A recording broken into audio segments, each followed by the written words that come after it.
ayaa waxa uu sheegay in ay la socdaan waxyaabaha diinta islaamka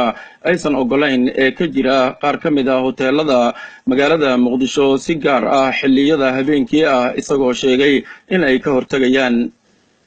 haddii ay caasimada tahay maamul gobol degmo inta kale la xidhiidha waxaan u soo jeedinaynaa wadankan munkar badan baa ka jira waxa dhex socdo aan fiicneen badan baa jira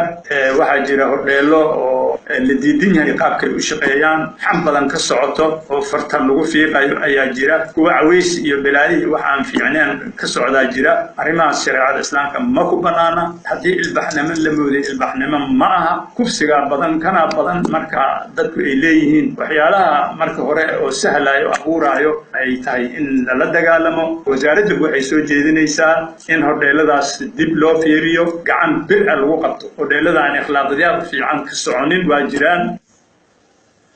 xogayaha ayaa sidoo kale sheegay in ay la socdaan goobo lagu iibiyo waxyaabaha maanka ayaa waxa uu sheegay in ay la socdaan